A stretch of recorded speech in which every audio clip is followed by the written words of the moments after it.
king's hand trembles over a ring of cold metal, this single choice will unravel his kingdom and devour his soul. Tonight, you will witness the haunting transformation of Khamûl, the Easterling, into one of the Nazgûl, a journey from light into eternal shadow.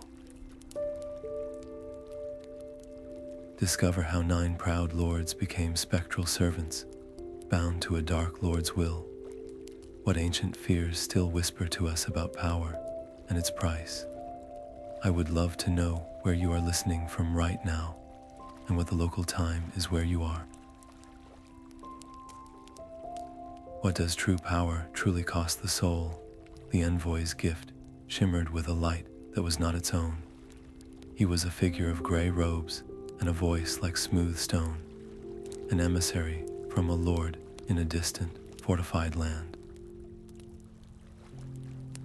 To Kamul and the 8 other great lords gathered, he presented 9 rings of exquisite craftsmanship. To demonstrate their power, he did not speak of armies or treasure. He simply held one ring aloft, and the vibrant blossoms in a nearby vase shriveled into dust. He touched another to a block of marble, and a web of fine cracks raced across its surface. The display was not one of creation, but of command over the very substance of the world. Enthralled by this promise of dominion, the lords reached out as one.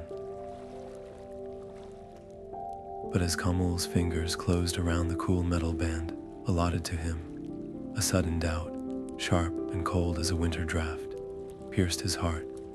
This felt less like a gift and more like a key turning in a lock. He slid the ring onto his finger. An immediate chill seeped into his bones, a profound coldness that stood in stark contrast to the warm, beating heart of the king he was. He looked at the faces of his fellow lords, alight with awe and ambition, and he chose silence. To voice his fear would be to shatter their newfound unity, to seem weak.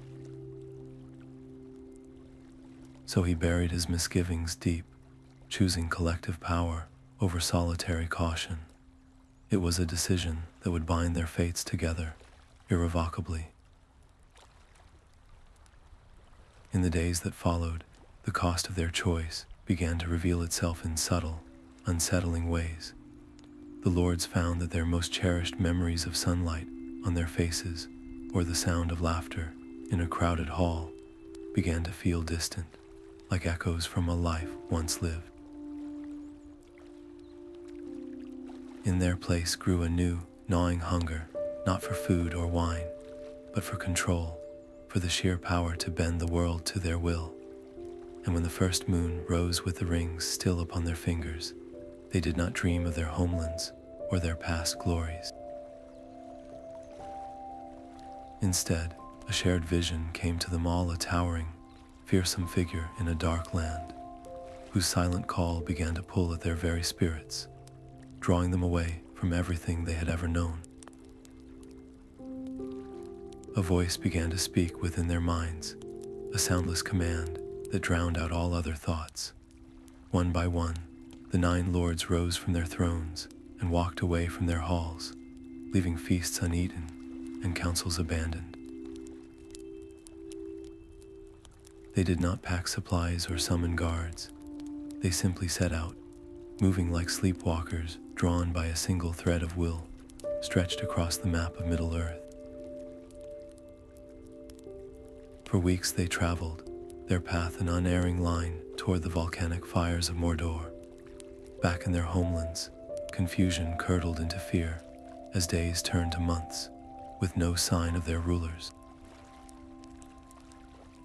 Kingdoms, built upon the strength of these men, began to fray at the edges without their guiding hands, descending into whispers and disarray. And as the lords journeyed, a change stole over them. The vibrant hues of their rich clothing seemed to bleed away, their forms growing paler, more translucent with each passing league, as if the very substance of their being was being stretched thin by the relentless call. Kamul felt the pull as a physical ache, a hook in his spirit tugging him ever southward. Yet with every step, the memory of the wind sweeping across the wide plains of his eastern homeland rose up to resist it. The ring on his finger whispered to him of a different kind of glory, a dominion that would make his current kingdom seem like a child's toy. It promised that all he had ever loved could be possessed utterly, and in that promise, he sensed a terrible truth. To gain that power, he would have to surrender everything he was. The moment of decision came at the crossing of the great river Anduin. As the others forged ahead, Khamûl paused on the bank. From his pack, he drew the folded silk of his royal standard, embroidered with the symbols of his house and his people. He felt the eyes of his spectral companions upon him, a silent pressure. With a flint and steel, he did not recall packing. He struck a spark onto the cloth. The flames consumed the banner, its bright colors turning to ash and smoke on the water's surface. It was not an act of anger, but of grim acceptance. He was no longer the king of the Easterlings. He was something else now, something bound to a new and terrible master. The transformation accelerated after that.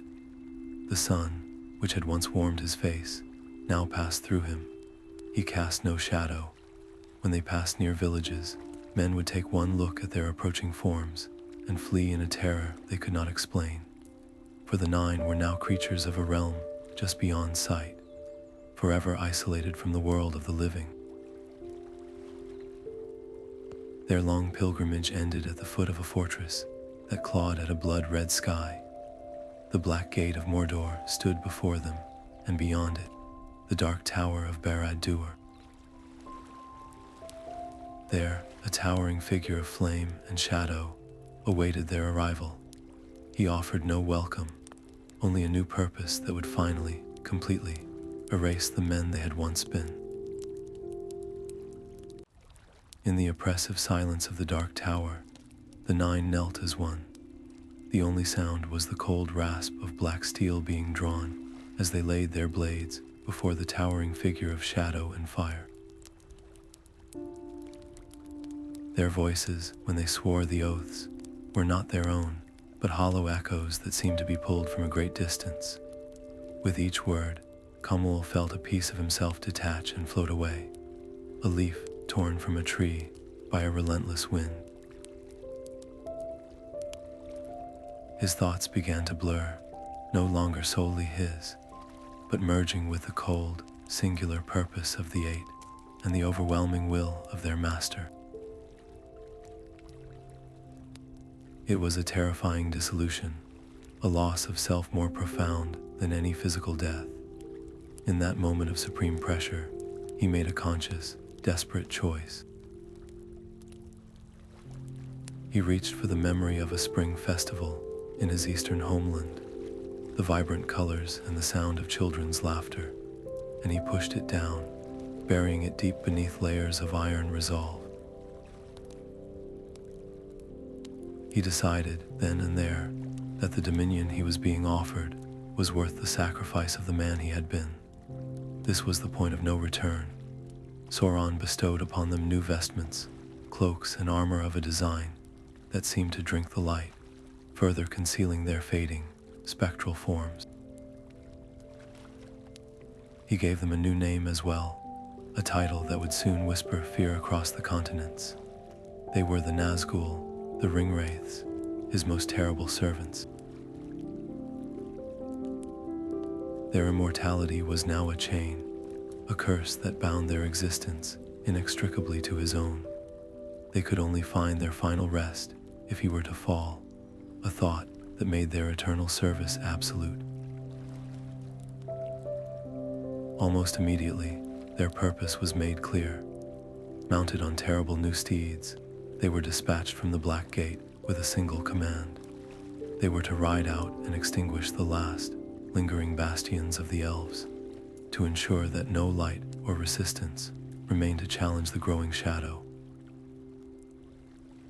And so they rode, 9 figures now united not by fellowship, but by a shared curse, their individual pasts receding like a forgotten dream as they pursued their dark errand across the land. Their black steeds thundered into the fair land of Eregion, a tide of shadow crashing against gleaming white stone, the 9 shattered gates and toppled towers, their mission a singular, terrible purpose to find the 3 elven rings. Yet the rings they sought remained elusive, hidden by powerful magic from their searching gaze.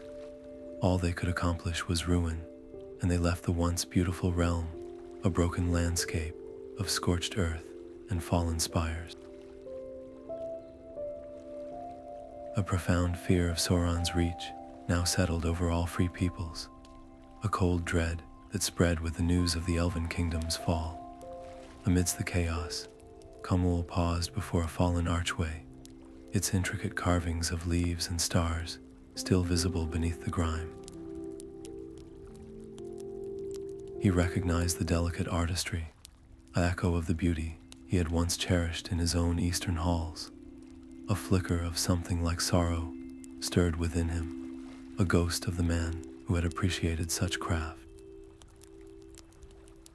The conflict was brief but sharp, a sudden, painful reminder of a world of light he had willingly forsaken. To silence it, he made a decision. He sought out the great library, a place of elven lore and history, and gave the order for it to be put to the torch. He watched as scrolls filled with poetry and ancient knowledge curled into black ash, the heat a physical barrier against the memory of that beauty. It was an act of will, a deliberate hardening of his heart to prove, most of all to himself, that his loyalty to the Dark Lord was absolute. Their failure to secure the elven rings, however, could not be so easily burned away. It echoed in the silent fury of their master, a palpable pressure that demanded compensation. The Ringwraiths would now be unleashed in ever more destructive campaigns, their purpose sharpened into a weapon of pure terror. As the smoke from Eregion's library still climbed into a bruised sky, a new command reached them, carried on a foul wind. They were to turn their steeds east, to the lands of men, where kingdoms still dared to raise banners in defiance of Mordor. The siege of Minas Ithil was a war against hope itself. For years uncounted, the Ringwraiths encircled the White City, their presence a poison that seeped into the stone and into the minds of the defenders. Kamul stood at the forefront, a commander of shadows, directing assaults that broke against the walls like dark waves. He saw the valor of the Gondorian soldiers, the desperate courage with which they held the line, and within the hollow shell of his being, a phantom ache stirred. It was the ghost of his own honor, a memory of a time when such bravery would have been met with respect, not obliteration. To silence it, he gave orders that were merciless and absolute.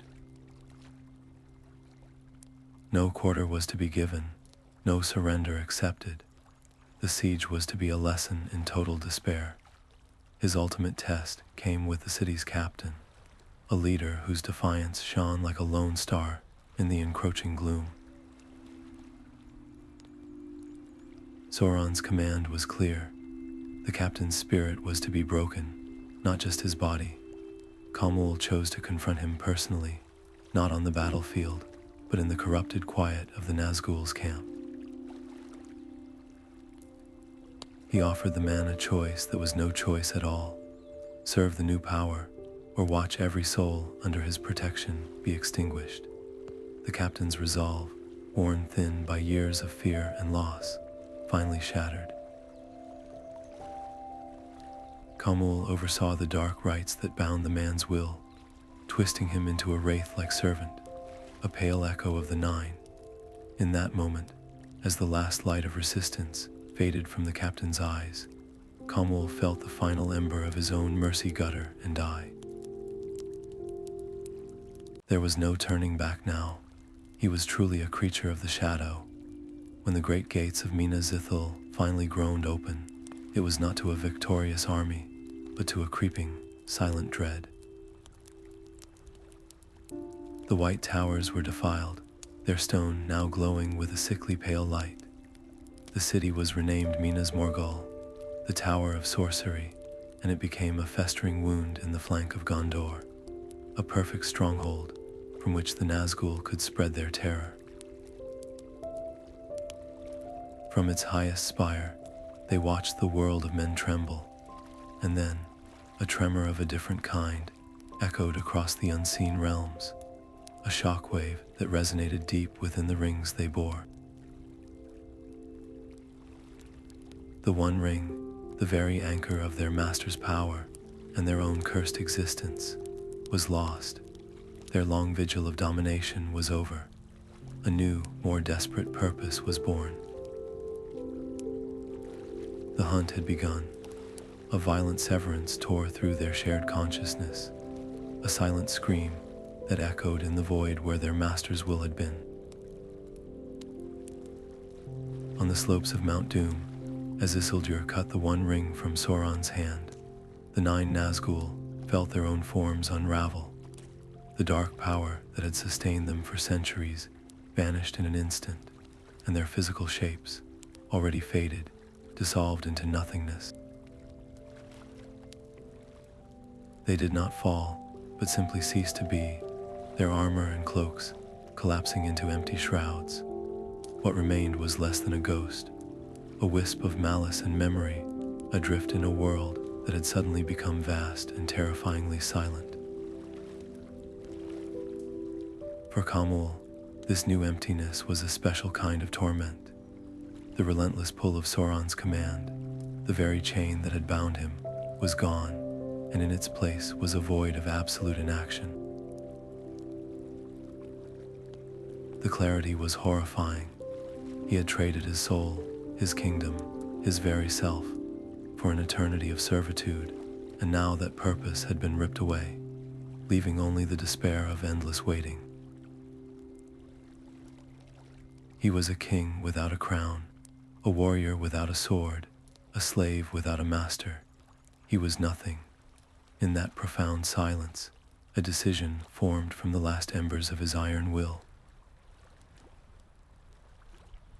He would not surrender to the void. He would cling to the one thing that still connected him to existence, the memory of his mission. He focused his entire waning consciousness on a single thought, the image of the golden ring, repeating its memory like a mantra through the long, dark centuries. The ring had to be found. It was the only key to their restoration, the only anchor for their cursed souls. Their very being was now tied to its recovery. And so began their long watch, a vigil of pure intention from the shadows. They became whispers on the edge of hearing, a cold dread that would settle over a forest or a village for a night, before moving on, formless and powerless, but never truly gone. They were a lesson in patience written in fear, waiting for a call that might never come. Then, after centuries of silence, something shifted. A tremor, faint but unmistakable, stirred in the deepest parts of their awareness. It was a whisper carried on no mortal wind, a call from the very thing they had been created to seek. The ring had been found.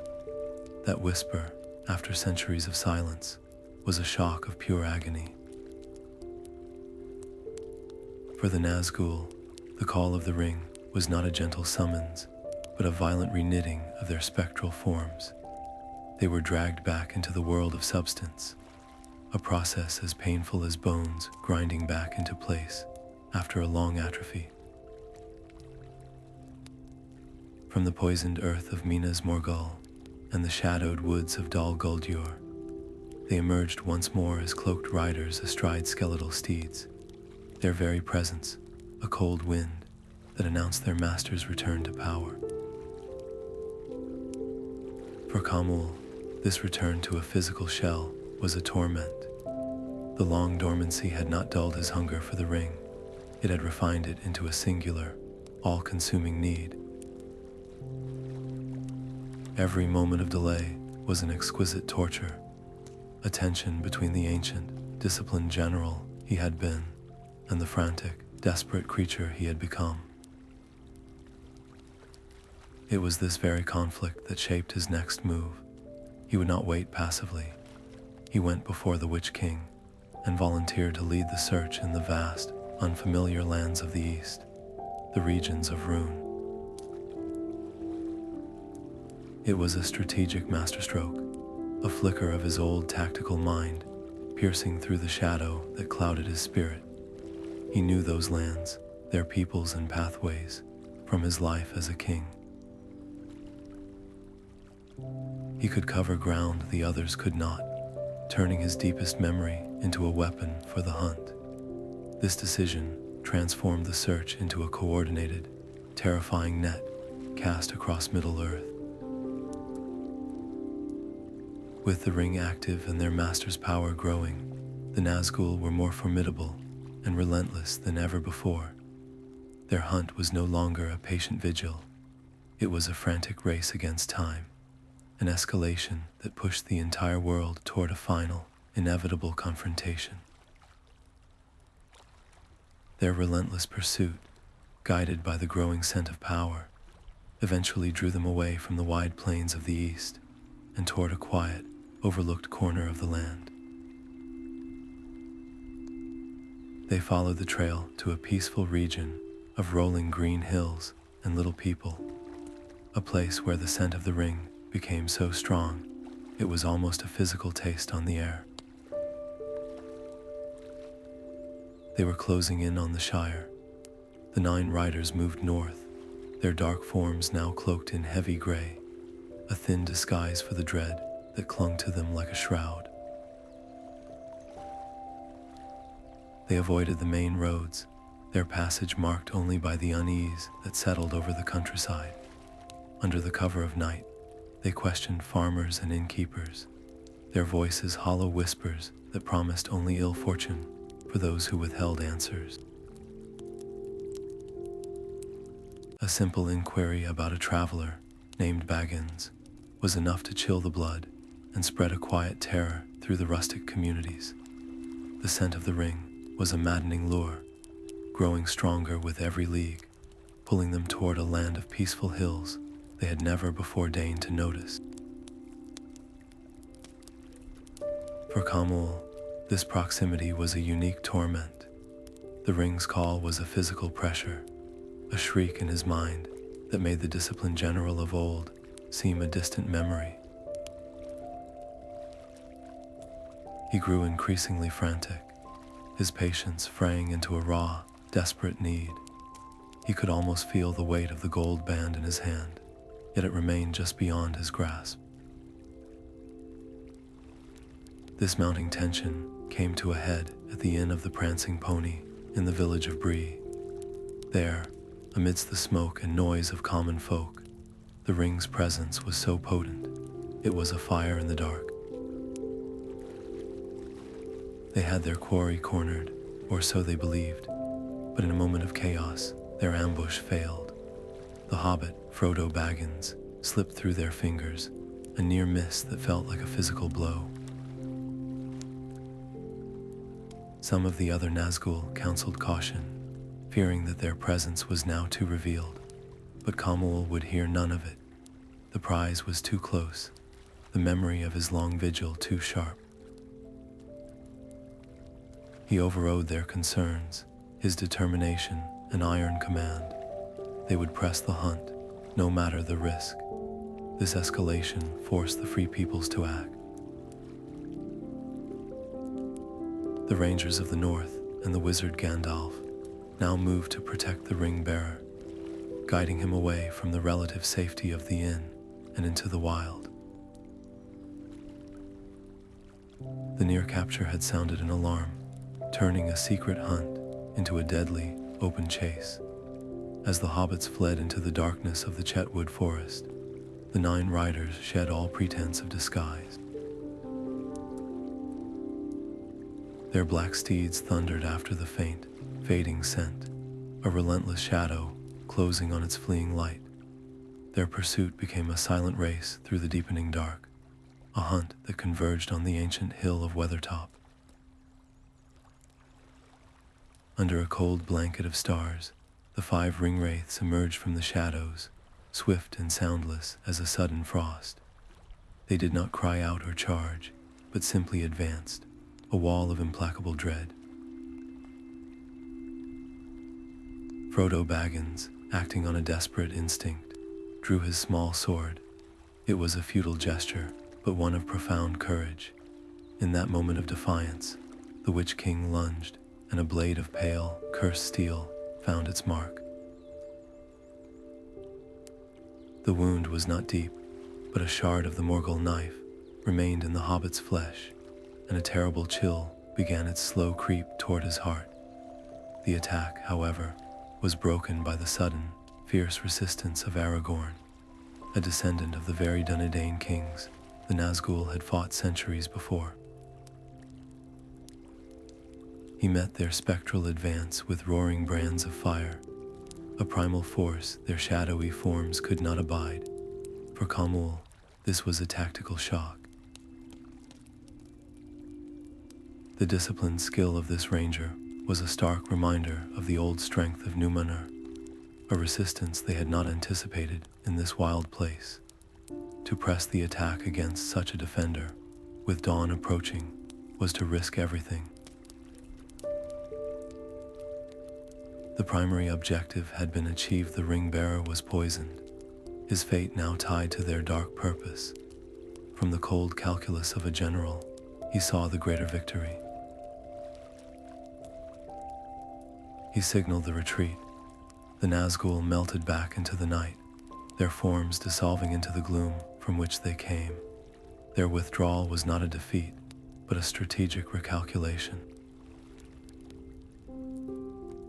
The real conflict was no longer on a stony hilltop, but within the small body of the fleeing hobbit, where a fragment of evil was steadily working to claim his spirit.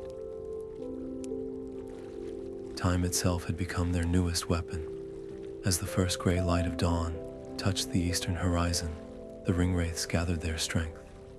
Their prey was wounded and fleeing, but they were now headed toward the great river Anduin, the last geographical barrier before the open road to their master's land. The next phase of the hunt would require a different kind of pressure, one that would trap the ring-bearer between the relentless pursuit at his back and the impassable water ahead. The river's icy spray stung the air as their horses plunged into the ford. Frodo, slumped on his own mount, was trapped on the far bank. The rings call a siren song screaming directly into Khamûl's consciousness. The Witch King's voice, a dry rasp of absolute authority, commanded the hobbit to halt. For Khamûl, this was the culmination of a hunt spanning millennia. The long centuries of waiting, the desperate search, the phantom ache of loss, all converged on this single, triumphant moment. The prize was mere yards away, its golden promise almost a physical weight in his spectral grasp. He urged his steed forward, the dark waters swirling around its legs, his entire being focused on the small, terrified figure. Then the world changed. A deep, resonant roar, far deeper than any natural river, thrummed through the very stones of the riverbed. Where there had been a manageable current, a wall of white water now surged, churning with the forms of spectral horses and riders sculpted from the foam itself. It was not a flood, but a sentient wrath, a magic of ancient power unleashed. The other Nazgûl recoiled, their horses screaming as the torrent seized them. But Kamul stood firm. To retreat now, with the ring so close, was an impossibility his tormented spirit could not compute. He raised his sword, a futile gesture against the mountain of water, and let the wave take him. The cold was absolute, a physical shock that shattered his newly formed body. The roar of the water was the last sound he heard, as his physical form was unmade. The triumphant cry in his mind extinguished into a silent, formless scream of pure frustration. This humiliation was total. They had been outwitted, their power broken not by armies, but by elven magic. Washed away as mere debris, their spirits fled southward, their shame a colder companion than the river had been. Their failure forced a monumental shift in their Dark Lord's strategy. Sauron could no longer rely on a covert hunt. The ring's location was known, and its protectors were now openly defiant. The Nazgûl were summoned back to the Dark Land, not as hunters, but as generals. In the fiery pits of Mordor, new, more terrible steeds were bred for them, creatures that could soar above such earthly defenses as rivers. Their personal hunt was over, but the war for Middle-earth, a conflict they would now command from the front, had just begun. The shadow of their failure was a deeper pit than any in Mordor. They reformed in the volcanic gloom, their spectral bodies knitted back together from malice and shadow, yet the memory of the river's cleansing power was a searing brand upon their pride. To restore them, their master provided a new kind of steed, creatures born of pain and sorcery. These were the fell beasts, monstrous and winged, with scales like iron and a shriek that could curdle blood. Mounted upon them, the Nazgûl were no longer mere hunters. They became the eyes of the storm, aerial scouts, whose shadows would now fall over entire nations. For Khamûl, this new role was both a punishment and a perverse redemption. The frantic desperation of the hunt was replaced by the cold, methodical work of a general. He threw himself into the logistics of war, drilling legions of orcs in the ash-filled plains, his voice a whip of command that brooked no hesitation.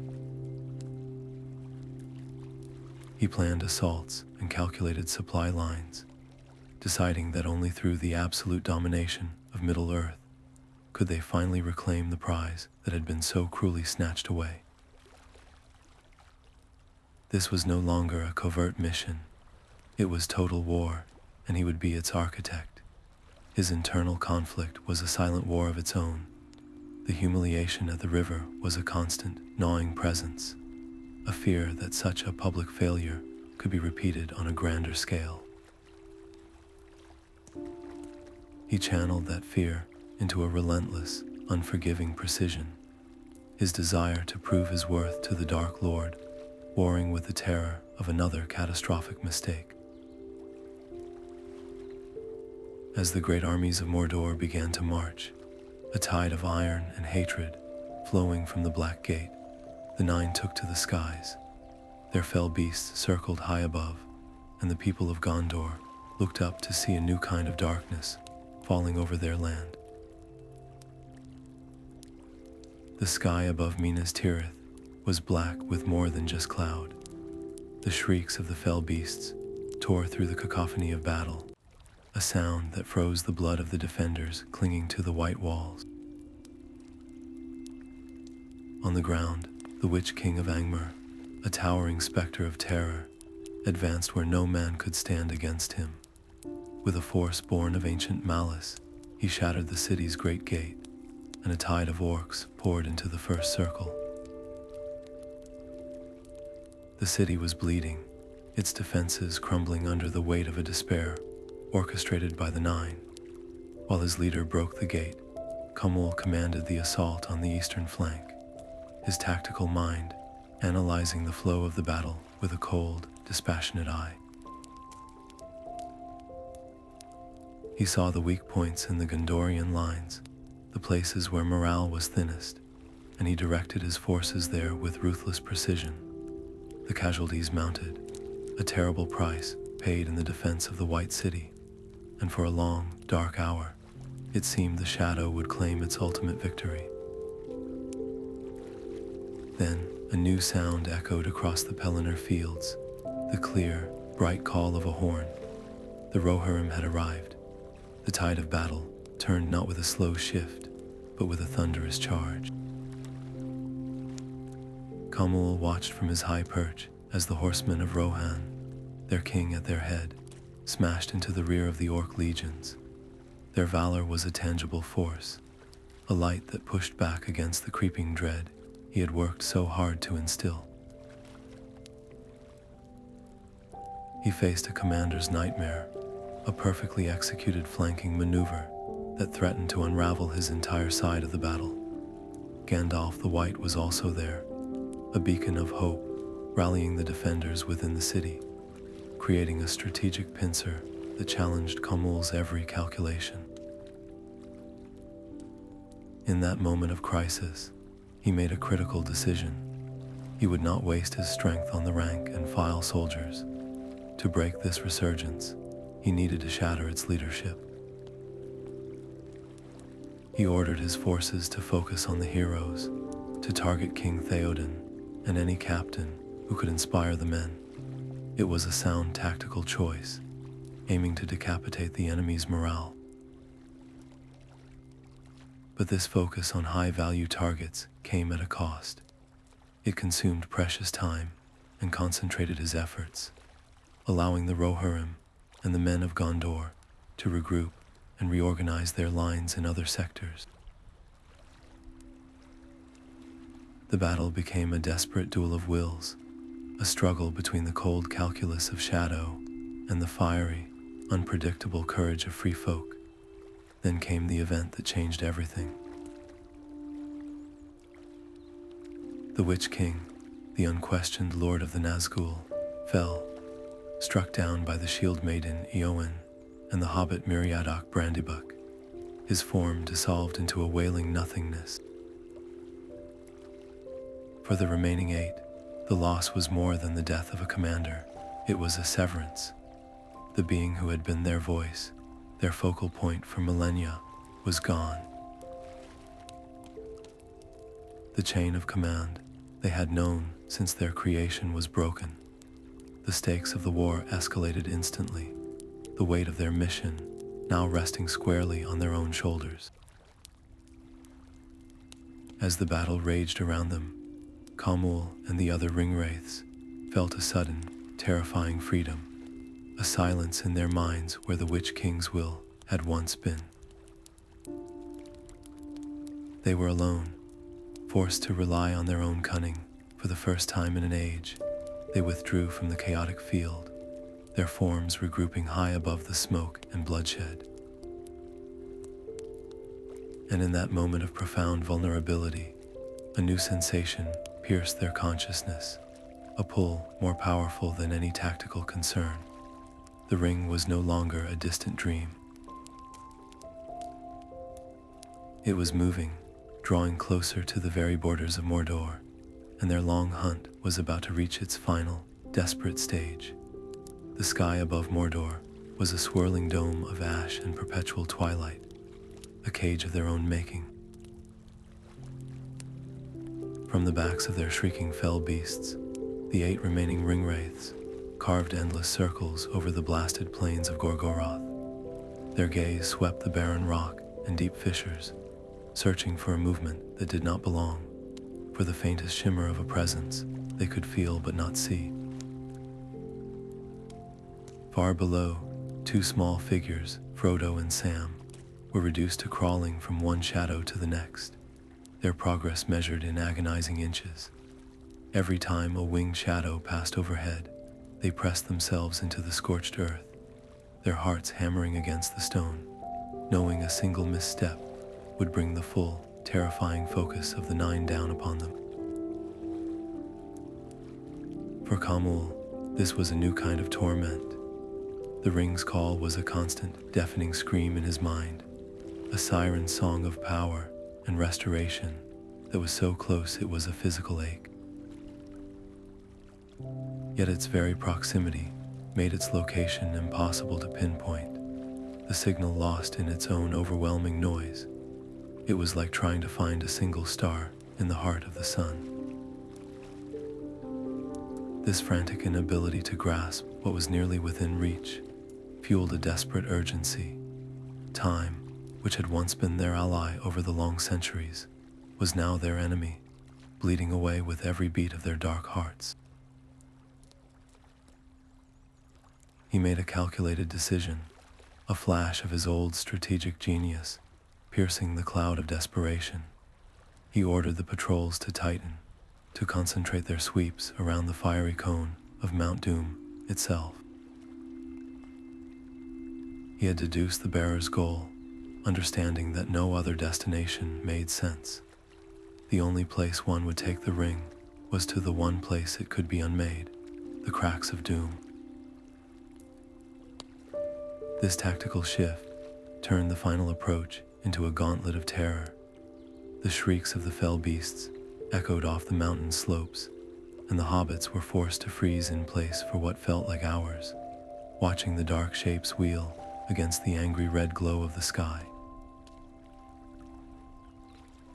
The Nazgûl were so close that Sam could smell the cold, ancient scent of their passage, a chill that had no place in that land of fire.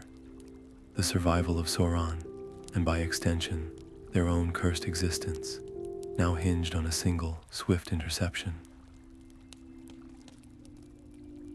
The fate of all Middle-earth was balanced on a knife's edge at the threshold of the mountain. Then, a shift in the very fabric of the air, a tremor of decision from the peak.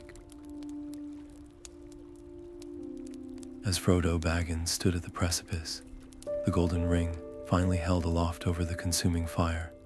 Every Nazgûl turned as one.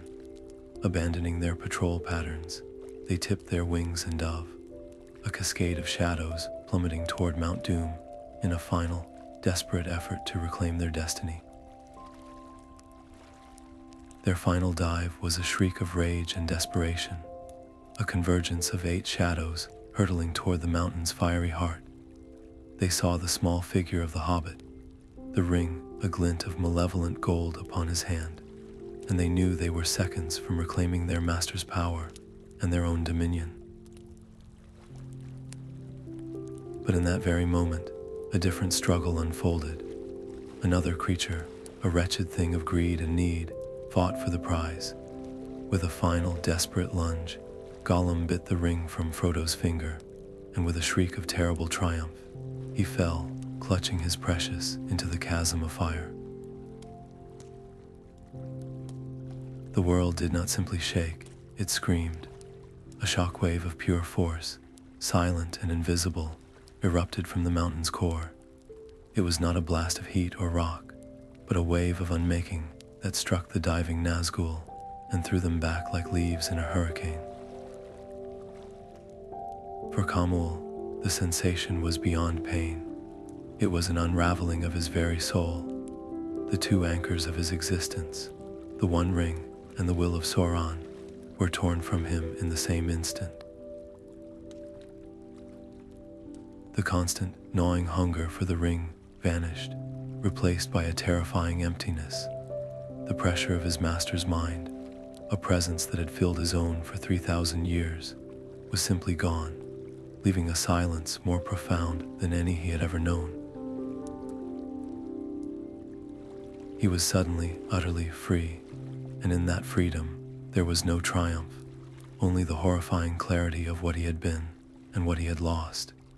He did not fight the dissolution. As his physical form began to fade, the memories he had suppressed for millennia finally broke through the iron walls of his will. He saw the wide plains of Rhûn under a sun that could truly warm him.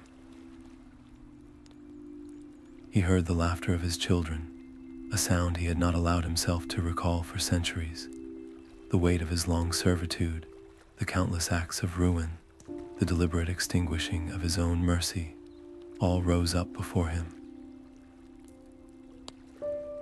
And in his final moment of consciousness, Khamûl the Easterling made his last decision. He let it all go. He stopped clinging to the shadow and turned his face, for the first time in an age, toward the memory of that light. A flicker of peace, fragile and fleeting, touched his vanishing spirit before it was swept away on the wind. High above, the dark tower of Barad-dûr, its foundations unmade, groaned and cracked. The colossal structure, a monument to a will that no longer existed, crumbled into a cloud of dust and shadow. Sauron's power, which had stretched like a suffocating blanket over Middle-earth, vanished into nothing, and with it went the last vestiges of the Nine. Their long purpose, their cursed immortality, their very reason for being, dissolved into the quiet air.